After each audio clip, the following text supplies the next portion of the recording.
On a des joueurs au poste des internationaux, on a des très bons joueurs qui vont nous permettre de garder une équipe de très haut niveau, donc ils seront, on va dire, bien remplacés.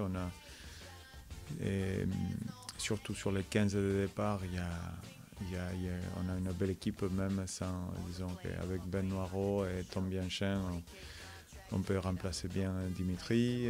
Descon Belli peut très bien occuper les postes de neuf à la place de Machno, etc.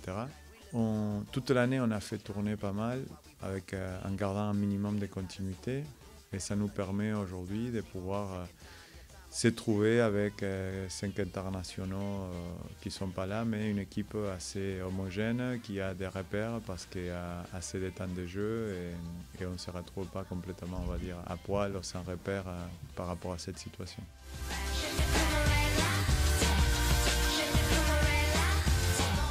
Sans aucune langue de bois, je crois qu'on est tous d'accord que c'est une équipe de très haut niveau et qui a des ambitions cette année. Donc ce n'est pas une des équipes qui peut peut-être se permettre de faire une impasse à l'extérieur. Ils viendront chercher, jouer leur chance, surtout après la défaite à Perpignan. Il faut vite qu'ils reviennent dans les deux, donc on sait à quoi s'attendre.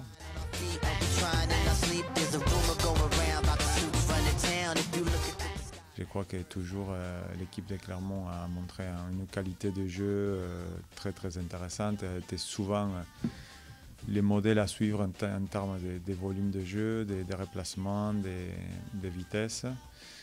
Et peut-être oui, c'est que je suis d'accord avec toi dans le sens que cette année on sent que c'est vraiment une équipe mature, expérimentée, qui a cette capacité d'une défense ultra organisée, solide sur peu importe le nombre de temps de jeu, un jeu très complet avec une belle alternance, tout ce qu'on connaissait, mais en plus cette maturité, lucidité qui fait qu'ils peuvent gérer des matchs à la maison, à l'extérieur, en Coupe d'Europe, en top 14.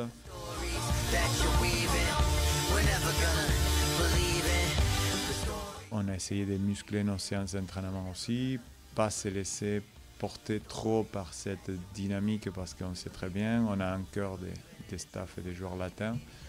Donc ça peut être un ami comme un ennemi, cette dynamique et cette fluidité. Donc on a essayé de se préparer pour un gros combat, en sachant qu'aujourd'hui, Clermont, c'est pas pour rien, c'est une des 3 meilleures équipes de France. Ils l'ont montré, peut-être pas loin d'être la meilleure.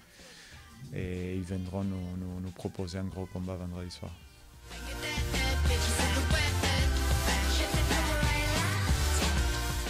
Et si on veut garder cette dynamique encore une fois, on se doit de gagner. Et au-delà de toutes les dynamiques et tout, on n'est pas loin, on s'est rapproché un petit peu de cette 6e place qui reste notre objectif jamais caché de la saison.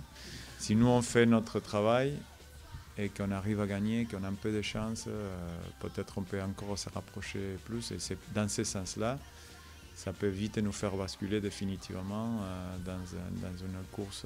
Vraiment, on peut sentir cette carotte encore plus proche, plus près que jamais.